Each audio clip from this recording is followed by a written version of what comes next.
여러분 프로제리아라는 병을 아십니까? 프로제리아. 이 병을 허친슨 길포드 증후군, 허친슨 길포드 증후군이라고도 하고 우리말로 하면은 아동이 걸리는 조루증입니다. 조루증. 방금 말한 것처럼 이 병은 아이들에게만 생기는 병입니다. 병의 증상은 빨리 늙는 겁니다. 그런데 늙긴 늙는데 세포 조직만 빨리 늙어버리는 것이죠. 즉 신체 크기는 그대로인데 보이는 외모는 이제 노인이 되는 것입니다. 만약 이 병에 걸린 아이가 초등학교 6학년이 되었다고 한다면 이 아이의 몸집은 유치원생 6살, 7살 정도밖에 되지 않습니다. 그러나 얼굴은 40대 정도의 얼굴이 되어버리는 거예요. 그래서 이 아이가 더 커서 고등학생이 되면 몸집은 초등학생 저학년인데 얼굴은 환갑을 넘긴 그런 어른의 모습이 되어버립니다. 그러니까 신체의 성장은 아주 느리고 세포 조직의 노화는 급속도로 빨리 전개되는 것이죠. 그래서 이 병에 걸린 아이들은 대부분 20세를 넘기지 못하고 죽는다고 합니다. 그럼 이 병에 걸린 아이를 둔 부모의 심정은 어떻겠습니까?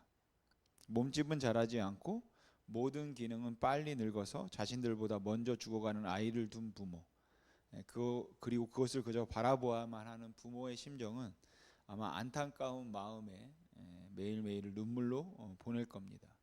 근데 만약 그 병에 내 자녀가 걸렸다고 생각해 보십시오. 설교를 준비하면서 생각해 봤는데 우리 아이가 18세가 다 되어 가는데 몸집은 초등학교 2학년만 하고 얼굴은 저보다 더 늙은 뭐 그 모습을 한다면 이제 2년밖에 살지 못하는 것이죠. 여러분 그렇게 자녀가 무덤을 향해 달려간다고 한다면 부모의 심정은 어떻겠습니까?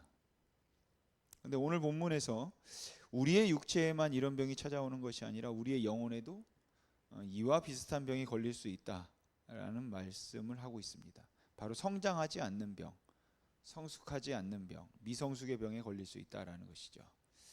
여러분 성경에는 세 부류의 사람이 나옵니다.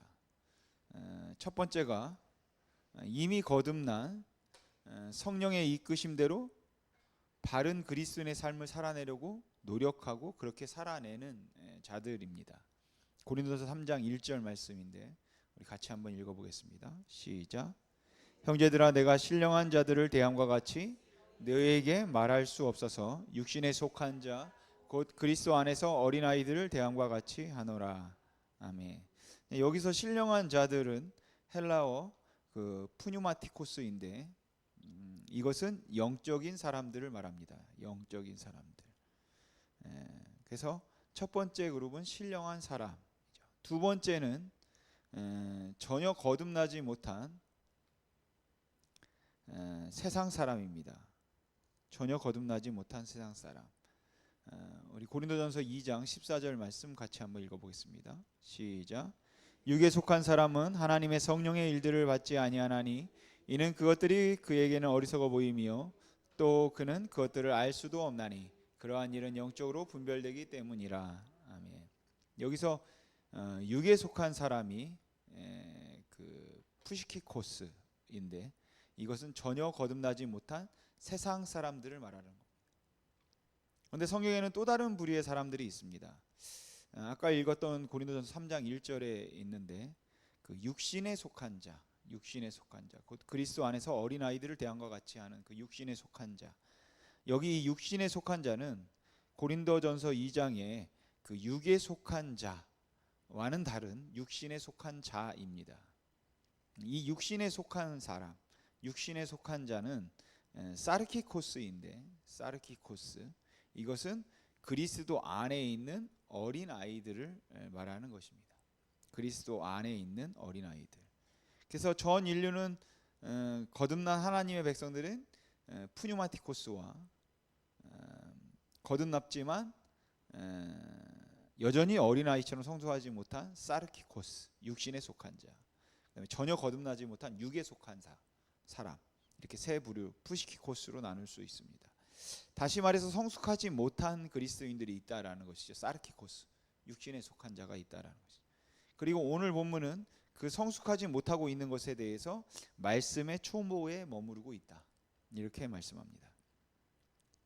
오늘 우리가 본문으로 5장 11절에서 14절까지만 읽었지만 사실은 6장 마지막 절까지 계속되는 이야기입니다.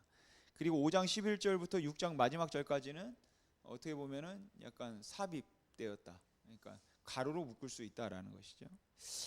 히브리서 5장 10절과 11절을 보시면 하나님께서 멜기세덱의 반찬을 따른 대제사장이라 칭하심을 받으셨느니라 라고 멜기세덱의 이야기를 하려고 합니다. 그러다가 멜기세덱에 관하여는 우리가 할 말이 많으나 너희가 듣는 것이 두나무로 설명하기가 어려우니라 라고 하면서 멜기세덱의 이야기를 하려고 하다 말고 6장 마지막 절까지 다른 이야기를 합니다. 그리고 7장 1절에서 이 멜기세덱은 살렘 왕이요 지극히 높으신 하나님의 제사장이라 이렇게 연결되는 것이죠. 그러니까 우리가 히브리서를 좀 잘 이해하기 위해서는 5장 10절에서 7장 1절로 건너뛰어서 읽으면 자연스럽게 연결됩니다. 그래서 5장 11절부터 6장 마지막 절까지는 이제 뭐 이야기를 막 하다가 또 갑자기 어떤 히브리서 저자가 이야기를 해야 될 것 같다 갑자기 생각나서 이제 껴 넣은 것이죠. 그래서 가로로 묶어야 한다 이렇게 말씀드린 것이에요. 그렇게 히브리서 기자는 멜기세덱의 이야기를 하다 말고 이 편지의 수신자들에게 이 5장 11절부터 6장 마지막 절까지의 내용으로 강력한 경고를 하고 있다라는 것이죠. 그리고 그 경고의 내용은 다름이 아닌 육신에 속한 사람, 육신에 속한 자, 사르키코스, 그러니까 성숙하지 못한 그리스도인, 말씀의 초보에 머무르지 말아라. 말씀의 초보에 머무르지 말아라. 즉 미성숙의 병을 조심하라 라는 겁니다. 여러분 프로제리아라는 병에 걸리면 너무나 처참하죠. 마찬가지로 미성숙의 병에 걸리게 되면 우리 영혼이 너무나 암담한 결과를 맞게 된다라는 것이죠. 그리고 그것을 바라보시는 하나님 아버지의 마음이 무너지기 때문에 이 병을 조심하라는 경고를 하고 있는 것입니다. 오늘 본문 12절을 보시면 때가 오래되었으므로 너희가 마땅히 선생이 되었을 터인데 너희가 다시 하나님의 말씀의 초보에 대하여 누구에게서 가르침을 받아야 할 처지이니 단단한 음식은 못 먹고 젖이나 먹어야 할 자가 되었도다 라고 말씀합니다. 여기서의 문제는 젖을 먹는다라는 것이에요. 여러분 갓난 아이가 어머니 품 안에서 젖을 먹는 것은 너무나 당연하고 아름다운 모습입니다. 중요한 것은 때가 오래되었으므로 너희가 마땅히 선생이 되었을 터인데 인 것이죠. 즉 갓난 아이가 젖을 먹는 것이 아니라는 것이에요. 예를 들어 예배 후에 이제 저희가 뭐 올라가서 식사할 건데 그때 모두 이제 밥을 먹는데 제가 내일 모레면 이제 쉰입니다. 쉰. 근데 밥은 안 먹고 도시락 안에 우유병을 쌓아가지고 젖병을 빨고 있다고 생각해 보십시오. 어떻습니까? 키는 182에 눈가의 주름은 자글자글한데 이 몸으로 젖병을 빨고 심지어 기저귀까지 차고 있다면 어떻겠습니까? 근데 이것이 바로 히브리서 수신자들의 문제였던 그 말씀의 초보에 머무르는 미성숙의 병이었다라는 것이죠. 그럼 이 병에 걸리게 되면 어떤 일이 벌어질까요? 오늘 본문은 그 결과를 몇 가지로 소개해 주는데 그 12절에 나타나 있습니다. 첫째로 우리 영혼이 미성숙의 병에 걸리면 단단한 음식을 못 먹게 됩니다. 단단한 음식을 못 먹게 된다. 본문 12절을 보시면 단단한 음식은 못 먹고 젖이나 먹어야 할 자가 되었도다. 여기서 단단한 음식을 못 먹는다는 것은 멜기세덱에 관하여 이해하지 못한다라는 것을 말하는 것이에요. 너희의 이해가 두나무로 해석하기 어렵다라는 것이죠. 즉 멜기세덱을 이해하면 말씀의 초보는 아니라는 겁니다. 이런 멜기세덱은 성경에 처음 어디에서 나타나냐면 창세기 14장에 나옵니다. 거길 보면 창세기 14장을 보면 소돔 지역의 왕들이 그돌라오멜 왕에게 12년간 지배를 받다가 13년의 반역을 합니다. 그러자 14년에 그돌라오멜 왕을 중심으로 해서 그 4개국 연합군이 쳐들어와 가지고 소돔과 고모라 성의 사람들 그리고 재물 이것을 약탈하여 갑니다. 그리고 그때 아브라함의 조카 롯도 사로잡혀 가게 돼요. 이 소식을 들은 아브라함이 자신의 가신들을 끌고 추적하게 됩니다. 아브라함은 개인이죠. 그리고 그돌라오멜 왕을 중심으로 한 곳은 4개 나라입니다. 4나라 연합군을 향해서 돌진하는 것이에요. 개인이. 그렇게 아브라함이 집에서 키우고 훈련된 가신들 그 318명을 데리고 그 전쟁에 임합니다. 근데 여러분, 그 아브라함 집에 있던 가신들의 수준이 지금의 뭐 707 특수부대, 뭐 UDT, 뭐 일당 100에 1000에 뭐 그런 가신들은 아니겠죠. 그냥 집에 있는 가신이에요. 어찌 보면은 별 특별할 것 없는 머슴들 데리고 내 나라 연합군에 돌격하는 것입니다. 여러분, 우리가 잘 아는 기드온의 300용사 있지 않습니까? 18만 5천 명 앞에 300용사. 지금 아브라함의 상황이 그것과 똑같은 것입니다. 여러분, 내 나라 연합군 대 318명 전쟁이 되겠습니까? 말도 안 되는 전쟁이죠. 다윗도 그러지 않습니까? 물맷돌 5개로 그 3m가 되는 골리앗을 죽이러 나갑니다. 당시 다윗은 군사훈련을 받아본 적이 없죠. 군인이 아닙니다. 그러니까 사울이 갑옷을 줬을 때 익숙하지 않아서, 또 칼도 익숙하지 않아서 안 가져갑니다. 그냥 돌 5개 들고 돌격해요. 여러분, 돌멩이 5개 들고 3m 거인과 맞짱을 뜬다. 불가능한 일이죠. 말도 안 되는 겁니다. 그럼 이런 것들이 다 무엇이겠습니까? 이 전쟁은 너희들의 전쟁이 아니라 하나님의 전쟁이다 라는 것을 보여준다라는 것이죠. 즉, 전쟁을 승리케 하는 것은 너희가 아니라 하나님이라는 것을 보여주는 것입니다. 아니나 다를까 아브라함이 318명을 데리고 전쟁에서 이겨 롯과 그의 식솔들을 다 구해냅니다.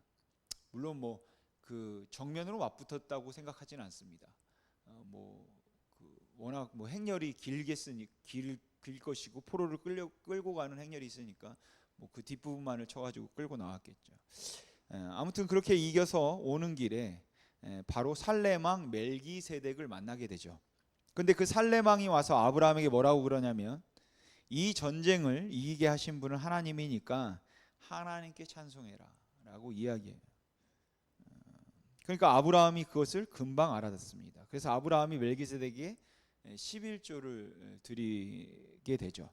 여러분, 11조라는 것은 뭡니까? 그 10분의 1만 하나님의 것이 아니라 나에게 있는 모든 것이 하나님의 것입니다 라는 그러한 고백으로 우리가 드리는 거 아닙니까? 그러니까 아브라함이 거기서 11조를 드렸다는 것은 이 전쟁은 모두 하나님이 하셨습니다. 원래 이 전쟁은 사람으로서는 도저히 불가능한 전쟁인데, 나는 거기서 죽어 마땅한 자인데 하나님이 나와 함께 전쟁을 치러 주셔서 이기게 하신 것입니다. 하나님이 승리케 하신 것입니다 라는 고백이다 라는 것이죠. 아브라함이 그걸 이해했던 것입니다. 그랬더니 살레망 멜기세덱이 아브라함에게 떡과 포도주를 줍니다. 이 전쟁을 통하여 아브라함이 받은 물질적 보상은 전혀 없었습니다. 아브라함은 전쟁에 소요된 비용을 제하고 나머지는 그 소돔과 고모라에 다 줘버리거든요. 그가 얻은 것은 살레망 멜기세덱이 준 떡과 포도주뿐이었습니다. 여러분, 떡과 포도주 하면 무엇이 생각나십니까? 예수님의 마지막 만찬이죠. 떡을 떼며 나의 몸이라고 하시고 잔을 주며 나의 피라고 하신 그 떡과 포도주입니다. 그러니까 이 떡과 포도주는 바로 예수 그리스도를 상징하는 것이죠. 즉, 승리에 대한 상급은 우리 주 예수 그리스도라는 것입니다. 바로 이러한 진리를 이해하지 못하는 것이 단단한 식물을 먹지 못한다라는 것이죠. 즉, 성경을 봐도 표면적으로, 윤리적으로, 도덕적으로만 보게 된다라는 것이죠. 구속사의 관점에서 성경을 예수 그리스도로 우리가 봐야 하는데 그렇게 못한다라는 것이죠. 그리고 그렇게 성경을 읽게 되면 나한테 유리한 대로만, 어쩌면 나의 상황대로 그렇게 성경을 읽게 되어버립니다. 좋은 말씀, 위로의 말씀만 찾아서 읽지 성경을 통전적으로 보지 못하고 그 속에서 오는 참 기쁨도 누리지 못한다라는 것이죠. 내가 죽고 그리스도가 내 안에 사는 그런 작은 자의 삶, 섬기는 자의 삶, 자기 부인의 삶의 참된 의미와 그것으로 인해서 오는 기쁨, 그러니까 희생으로 오는 기쁨, 양보로 인해서 오는 기쁨, 인내로 오는 기쁨, 섬김으로 인해서 오는 기쁨, 손해로 인해서 오는 기쁨, 이런 것들을 우리가 모른다라는 것이죠. 그러기에 단단한 식물을 먹지 못할 때 신앙생활을 나의 유익만을 위해서 하게 되는 것입니다. 그런데 원래 어린아이들은 어떻습니까? 이기적이죠. 자기 것은 자기만 가지고 놀아야 하고 남에게 잘 주지 않습니다. 그래서 아이들이 처음 뭐 어린이집 이런 데 유치원에 가게 되면 장난감 같은 걸로 많이 싸우고 그러죠. 서로 안 준다고 막 싸우죠. 그게 본능입니다. 아이들의 특징은 절대로 남을 생각하지 않습니다. 그래서 이기적일 수밖에 없습니다. 왜냐하면 생존해야 되기 때문에 그런 거거든요. 마찬가지로 우리도 성숙하지 못하면 그렇게 되는 것이죠. 그래서 단단한 식물을 못 먹는, 진리의 말씀을 바로 이해하지 못하여 이기적인 신앙생활에 빠지는 그런 결과를 낳고 만다라는 것입니다. 두 번째, 미성숙의 병에 걸리면 의의 말씀을 경험하지 못합니다. 13절을 보시면 이는 젖을 먹는 자마다 어린아이니 의의 말씀을 경험하지 못한 자요 라고 말씀합니다. 여기서 경험이 중요합니다. 이것은 하나님의 의로운 말씀들을 체험하지 못한다라는 것이죠. 여러분, 체험이 없는 신앙, 죽은 신앙입니다. 예수님께서 요한계시록에 7교회를 언급하시며 진단해 주시는데 그 중에 라오디게아라는 교회가 있습니다. 이 교회는 부자가 많아서 그 세력이 굉장히 대단했던 것 같습니다. 그러나 예수님은 그들을 향해서 너희가 차든지 덥든지 해라. 너희가 미지근하기 때문에 내가 너희를 내칠 수밖에 없다라고 말씀하세요. 이것은 부와 안락한 생활을 적당히 즐기고 익숙해져 있는 상태로 교회는 나오나 하나님과의 만남은 없고 하나님의 말씀이 내 삶을 변화시킨 체험도 없는, 그저 교회만 왔다 갔다 하는 그런 영적인 일에 무관심해진, 영적인 일에는 전혀 관심이 없는 그런 상태를 말하는 것이죠. 그리고 이것이 의의 말씀을 경험하지 못한 미지근한 자의 모습입니다. 그러면서 계속 말씀하시기를 너희가 말하기를 나는 부요하다, 나는 부족한 것이 없다 하나 제발 눈을 떠서 너의 벌거벗은 모습을 좀 봐라. 안약을 사서 눈에 발라 너의 수치스러운 모습을 발견해라 라고 그들을 책망하십니다. 그러니까 뭐 우리가 신앙서적, 뭐 방송, 유튜브 등으로 여러 가지 지식들이 쌓여져 가긴 하는데 그 영혼이 성장하지 않는다라는 것이죠. 하나님의 말씀에 대한 체험, 말씀 앞에 울어본 적도 없고, 말씀을 붙잡고 기뻐해 본 적도 없고, 말씀을 너무너무 신뢰하기에 밤잠을 설쳐본 그런 경험도 없는 것입니다. 세 번째, 미성숙병에 걸리면 가시와 엉겅퀴를 내놓습니다. 히브리서 6장 7절에서 8절 말씀 우리 같이 한번 읽어보겠습니다. 시작.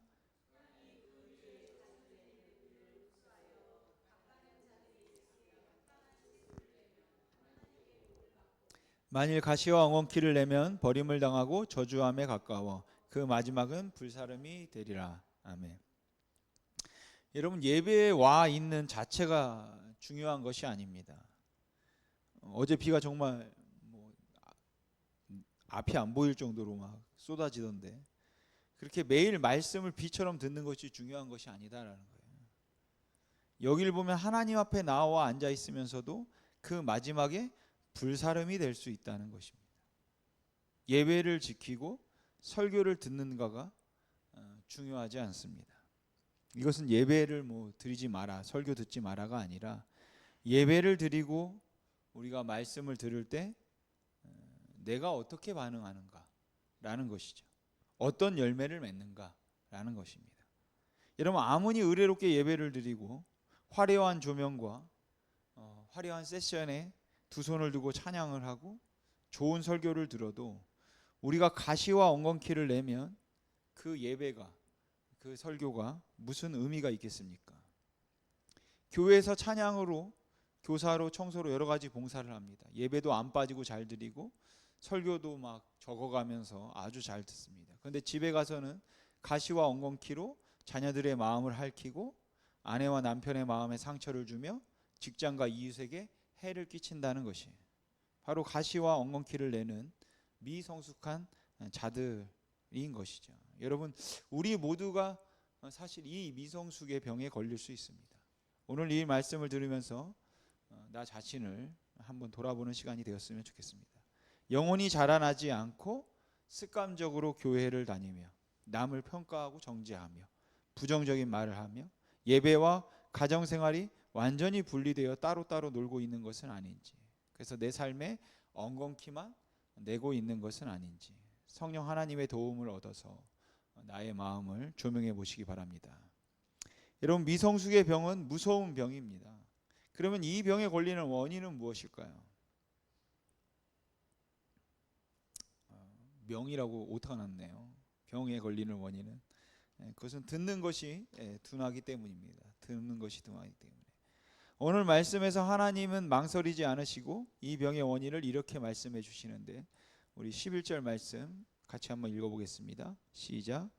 멜기세덱에 관하여는 우리가 할 말이 많으나 너희가 듣는 것이 둔함으로 설명하기 어려우니라. 아멘. 듣는 것이 둔함으로, 이것이 바로 영적 미성숙에 걸릴 수 있는 원인인 것입니다. 여기에서 둔하다는 말을 잘 이해하셔야 합니다. 이것은 머리가 나쁘다, 뭐 가방끈이 짧다 이런 말이 아닙니다. 이 둔하다라는 말은 헬라어로 노드로스라는 라는 말인데, 우리말로 하면 게으르다, 나태하다 라는 뜻이에요. 그래서 히브리서 6장 12절을 보시면 같은 단어를 게으르지 아니하고 해서 그 게으르다라고 번역합니다. 그러니까 둔하다는 것은 게으른 것, 즉 영적으로 게으른 것을 말하는 것입니다. 하나님의 말씀을 듣는 일에 게으르고 하나님의 말씀을 공부하는 데 태만하고 열정이 없는 것이죠. 내 영을 성장시키기 위해 무언가 받아야겠다는 생각이 없고 내 영혼을 성숙시키는 일을 등한시하는 것입니다. 이렇게 하나님 말씀에 대한 열정이 마음에서 식어질 때 우리 영혼은 이제 미성숙의 병에 걸리게 되는 것입니다. 우리 같이 베드로전서 2장 2절 말씀 같이 한번 읽어보겠습니다. 시작. 가난 아이들 같이 구원에 이르도록 자라게 하려 함이라. 아멘. 이 말씀과 오늘 본문의 말씀을 오해하지 않았으면 좋겠습니다. 오늘 본문에서는 갓난아이가 된 것을 야단치고 있는데 여기서는 갓난아이가 되라 이렇게 얘기하고 있죠. 여기서 같이라는 말이 중요하죠. 그러니까 갓난아이가 되라는 것이 아니라 갓난아이들 같이 되라는 것입니다. 즉 갓난아이의 태도를 가지라는 것이죠. 갓난아이의 태도를 가지고 하나님의 말씀을 사모하라. 이것이 곧 우리로 구원에 이르도록 자라게 한다는 것입니다. 갓난아이가 태어나면 어떻습니까? 기쁩니다. 저도 첫 아이를 안으면서 아버지가 된 것이 굉장히 뿌듯했습니다. 얼마나 뿌듯했는지 모릅니다. 그런데 뿌듯하긴 한데 이게 낮에도 울고 밤에도 울고 잠잘 때도 울고 정말 자면서 짜증이 나고 뭐 그랬었죠.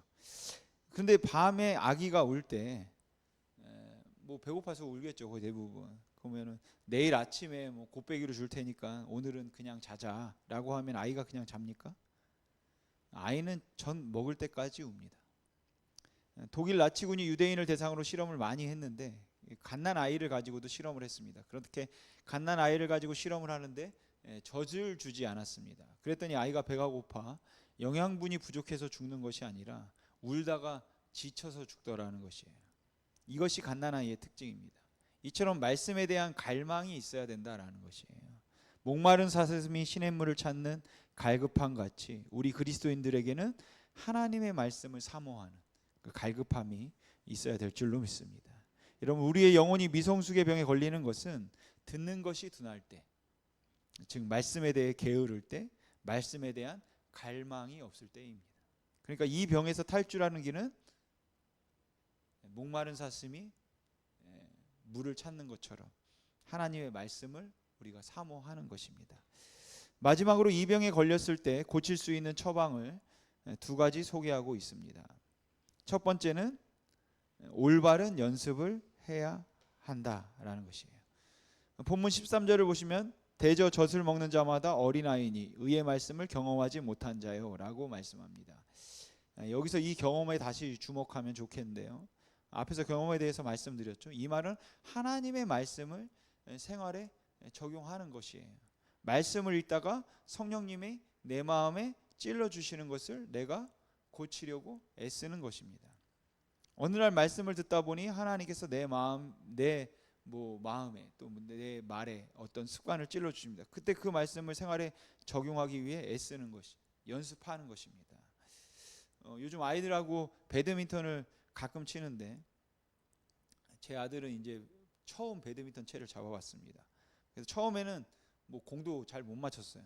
치면 나가지도 않고 잘 못 휘둘렀는데 이제 왔다 갔다 그러니까 뭐 한 번, 두 번 하는 게 이제 고작이었죠.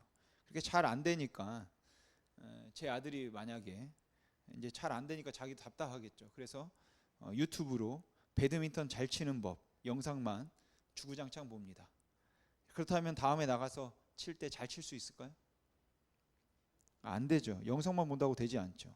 물론 영상을 찾아보는 것도 중요하겠죠. 그러나 더 중요한 것은 직접 채를 휘둘러 봐야 돼요. 직접 채를 여러 번 휘둘러 쳐봐야 되는 것이죠. 그럼 밖에 나가서 한두 번 해본다고 될까요? 이제 뭐 아들하고 몇 번 치니까 이제는 뭐 열 몇 번 왔다 갔다 하긴 합니다. 열 몇 번. 그러나 아직은 부족한 거죠. 수십 번, 수백 번, 수천 번 하면은 뭐 더 잘하겠죠. 여러분 연습은 똑같은 것을 반복하고 반복하는 것입니다. 신앙생활도 마찬가지입니다. 어찌 보면 신앙생활은 이미 우리가 다 아는 것인지도 모릅니다. 그런데 왜 우리 영혼이 미성숙에서 벗어나지 못하겠습니까? 머리로는 많이 아는데 삶이 없다라는 것이죠.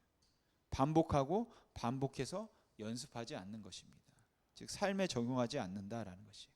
그러니까 문제는 우리의 듣는 것 중에 너무 많은 것이 머리에만 남아 있는 것이 문제인 것이죠. 여러분 먹기만 하고 움직이지 않으면 어떻게 되겠습니까? 고도 비만되는 겁니다. 그렇게 계속 살다 보면 보셨겠죠. 뭐 영상 같은 데 보면 나오고 침대만해지는 거예요. 침대에서 내려오기도 힘들어지고 조금만 움직이려 해도 누군가의 도움을 받아야 하고 질병에 걸릴 수밖에 없습니다. 그러니까 여러분 우리는 하나님의 말씀대로 우리의 손과 발을 움직여야 하는 것이에요. 한번 한 말씀을 들으면 그것을 실천하기 위해서 애써야 되는 겁니다. 한 번으로 안 되면 두 번, 두 번으로 안 되면 세 번, 10번, 100번, 1년, 2년, 10년 계속해서 연습할 때 우리 영혼은 어느 날 하나님 보시기에 아름다운 모습으로 자라나 있을 줄로 믿습니다. 두 번째, 올바른 분별력을 가져야 됩니다. 오늘 본문 14절 말씀 우리 같이 한번 읽어보겠습니다. 시작.